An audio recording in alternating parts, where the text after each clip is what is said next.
अस्सलाम वालेकुम स्टूडेंट्स, आज हम करेंगे एक्सरसाइज 3.3 का क्वेश्चन नंबर 6 जो कि है given that D is equal to A E and I, E is equal to A C, F is equal to B C, then find D cross E intersection F, D cross E intersection D cross F, and then third is D cross E intersection F is equal to D cross E intersection D cross F। तो बच्चों start करते हैं अपना question number 1।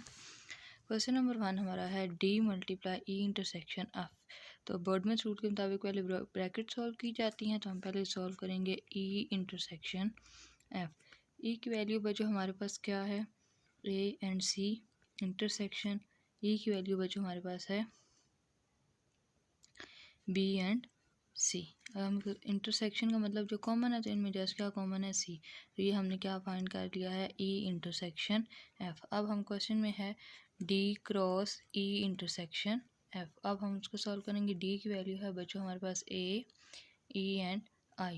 अब इसको हम multiply करेंगे E intersection F से, जो कि किसकी इक्वल है, C के। तो अब हम इसको ऑर्डर पेयर कैसे बनेगा, पहले ए सी के साथ, फिर क्योंकि आगे कोई एलिमेंट नहीं है तो नेक्स्ट एलिमेंट क्या है, ई एंड सी।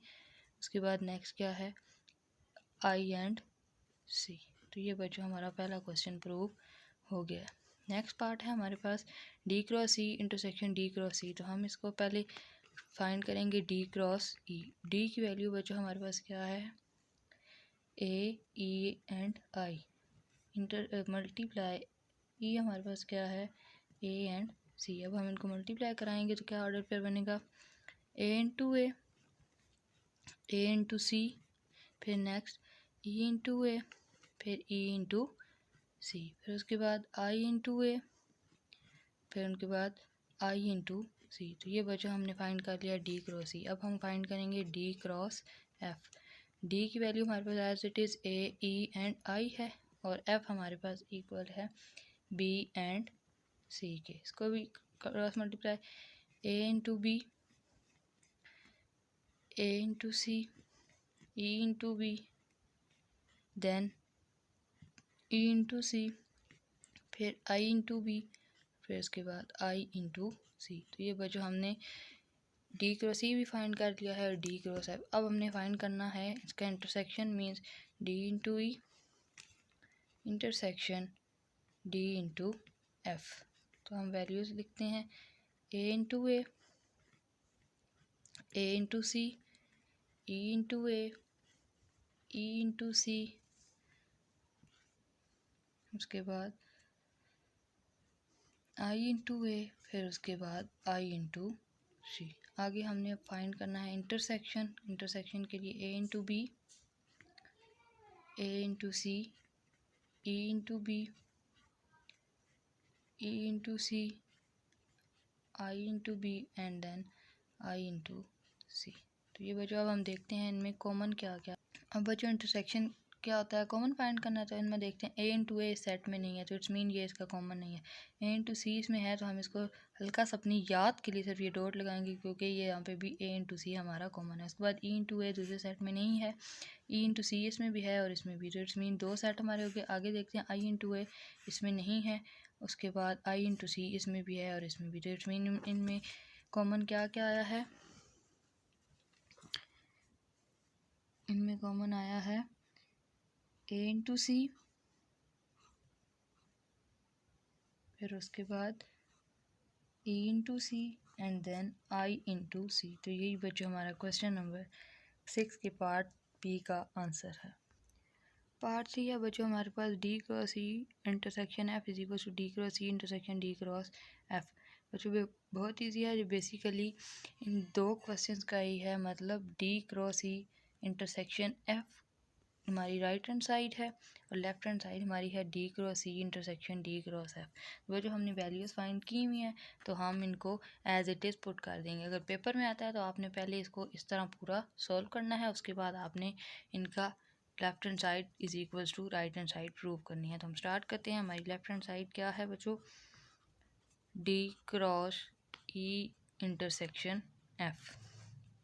तो डी क्रॉस ई इंटरसेक्शन की वैल्यू हमारे पास क्या आई थी, ए सी, ई सी एंड आई सी। तो हम पुट करते हैं ए सी, ई सी, एंड आई सी। तो ये बच्चों हमने लेफ्ट हैंड साइड फाइंड कर ली है। अब हम इसको कह देते हैं हम अपनी इक्वेशन 1। अब बच्चों हमारे पास राइट हैंड साइड क्या है, D cross E intersection D cross F. इसकी वैल्यू बच्चों हमारे पास क्या आई थी, ए सी, ई सी एंड आई सी। तो ए सी, ई सी एंड आई सी, इसको कह देते हैं बच्चों हम equation number 2। So from equation 1 and 2, equation 1 and 2 left hand side is equals to right hand side.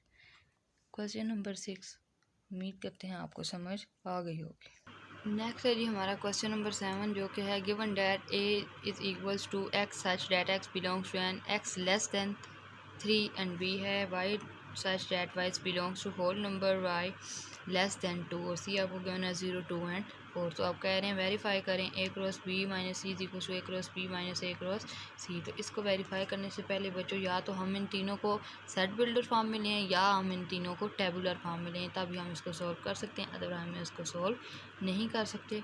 तो बच्चों सेट बिल्डर फॉर्म से जब हम जाते हैं टेबुलर फॉर्म में तो उसका क्या तरीका है, belongs to N, N mean natural number, X less than 3, less than का मतलब है कि 3 से जितनी छोटी वैल्यूज़ नेचुरल नंबर में आती हैं, और नेचुरल नंबर बच्चों आपको पता है स्टार्ट होते हैं 1 से। तो इससे छोटी जो वैल्यू आती है वो कौन कौन सी होगी, 2 एंड 1। अगर बच्चों इधर नीचे लाइन लगी हुई होगी तो फिर 3 भी शामिल होगा। अगर लाइन का मतलब है इक्वल टू, और इक्वल में 3 भी शामिल होगा, लेकिन अगर ये लाइन नहीं है तो इट्स मीन हमने 3 को ऐड नहीं करना। तो हमारा ए सेट क्या बनेगा, A is equals to natural number less than किससे हैं, 3 से, 3 से लेस देन 1 एंड 2। तो ये बच्चों हमारा ए सेट जो है वो टेबुलर फॉर्म में कन्वर्ट हो गया। उसके बाद है B, Y such that Y belongs to whole number Y less than 2। अब यहाँ पे बच्चों इक्वल का निशान नहीं है तो इट्स मीन 2 इसमें शामिल नहीं होगा, और ये पूरा सेट किससे बिलोंग कर रहा है, होल नंबर, और होल नंबर स्टार्ट होते हैं 0 से।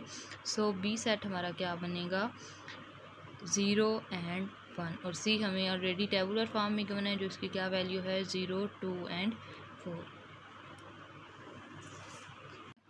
नेक्स्ट बच्चों हमारे पास राइट हैंड साइड जो कि क्या है, ए cross B minus A cross C. तो पहले हम फाइंड करेंगे ए क्रॉस बी। ए की वैल्यू बच्चों हमारे पास है 1 एंड 2, और बी हमारा इक्वल है 0 एंड 1। इसको हम मल्टीप्लाई करवाएंगे तो ये क्या बनेगा, 1 इंटू 0, 1 इंटू 1, फिर उसके बाद 2 इंटू 0 एंड देन 2 इंटू 1। तो ये बच्चों हमने ए क्रॉस बी फाइंड कर लिया। अब हम चलते हैं ए क्रॉस सी की तरफ। ए की value as it is 1 and 2, और सी की वैल्यू बच्चों हमारे पास क्या है, 0, 2 एंड 4। अब हम इसको मल्टीप्लाई जब कराएंगे तो मल्टीप्लाई का तरीका आपको पता है, पहले 1 एंड 0, फिर 1 एंड 2, और इनको कौन डिफाइन कर रहा है, एलिमेंट्स को, कॉमा, फिर उसके बाद 1 and 4 and then 2 and 0, 2 and 2 and 2 and 4। तो यहाँ तक बच्चों आपको समझ आ गई है। फाइंड करेंगे ए cross B minus A cross C. तो माइनस कैसे करते हैं कि जो सेम है उनको माइनस कर दें, जो पहले सेट के बचे वो हमारा आंसर होता है। जैसे 1 एंड 0 सेम है तो कैंसिल हो गए, बाकी क्या बचा, 2 एंड 0। तो हमारा आंसर बच्चों यहाँ पहले सेट में क्या क्या बचा, 1 एंड 1 एंड 2 एंड 1। तो इस राइट हैंड साइड का हमारा आंसर क्या आएगा, 1 एंड 1, और साथ आएगा 2 एंड 1। इसको बच्चों क्या है, equation number 2। According to this equation number 1 is equals to equation number 2। So from equation 1 and 2 left hand side is equals to right hand side. Part 2 है बच्चों हमारा A minus B cross C, A cross C minus B cross C. तो A की value हमारी 1 and 2 थी, B की 0 और 1 थी, और सी की 0, 2, 4 थी। तो हम स्टार्ट करते हैं अपनी लेफ्ट हैंड साइड थे। लेफ्ट हैंड साइड पर जो हमारे पास है ए माइनस बी क्रॉस सी। ए माइनस बी पहले हम फाइंड करेंगे अकॉर्डिंग टू बोर्डमेस रूल। तो ए की वैल्यू हमारे पास है 1 एंड 2, और बी की वजह हमारे पास है 0 एंड 1। तो क्या क्या माइनस हो रहा है, 1 एंड 1, तो बाकी सिर्फ हमारे पास क्या बचा, 2। अब हमने फाइंड करना है ए माइनस बी क्रॉस सी। तो ए की माइनस बी की वैल्यू हमारे पास आई है 2, और क्रॉस सी की क्या है, 0, 2 एंड 4। तो बच्चों इसको मल्टीप्लाई करवाएंगे तो ये सेट क्या बनेंगे 2 and 0, 2 and 2, 2 and 4।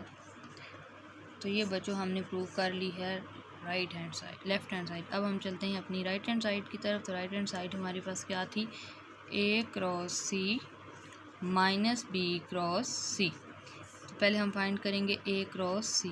A की वैल्यू बच्चों हमारे पास है 1 and 2 और C की वैल्यू है हमारे पास 0, 2 and 4।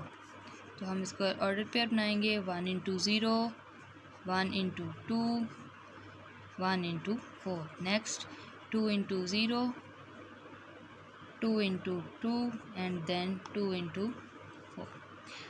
ये बच्चों हमने फाइंड कर लिया है A क्रॉस C। अब हमने फाइंड करना है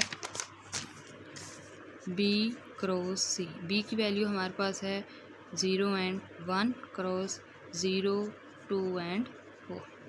तो इसके भी ऑर्डर पे बनाएंगे 0 and 0, 0 and 2, 0 and 4। उसके बाद 1 into 0, 1 into 2, 1 into 4।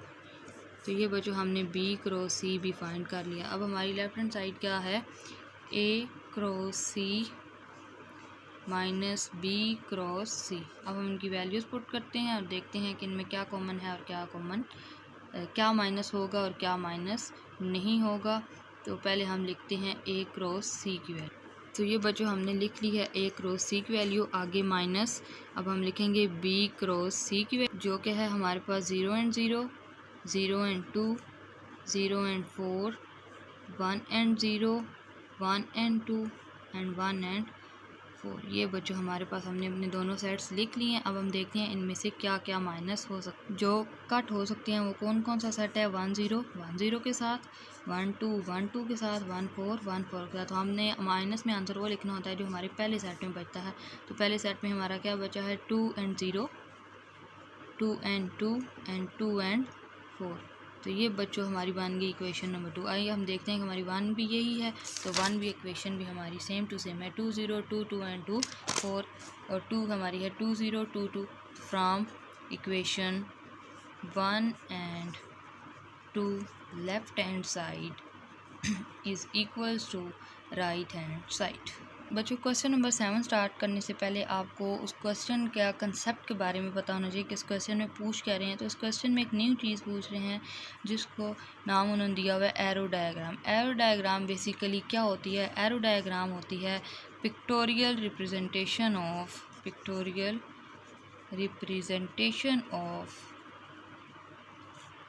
Binary relation. Basically ये बाइनरी रिलेशन को एक पिक्चर की तरह दिखाती है, बाइनरी रिलेशन। तो क्या डेफिनेशन है, pictorial representation of binary relation. अब एग्जांपल देखते हैं। एग्जांपल हमारे पास x is equal to 0 and 1 and y is equal to 0 1 2 and 3। अगर बच्चों हम x और y फाइंड करें तो हम देखते हैं पहले 0 0 से होगा, फिर 0 1 से होगा, फिर 0 2 से होगा, फिर 0 3 से, फिर इसी तरह हम 1 0 से, 1 1 से, फिर 1 2 से।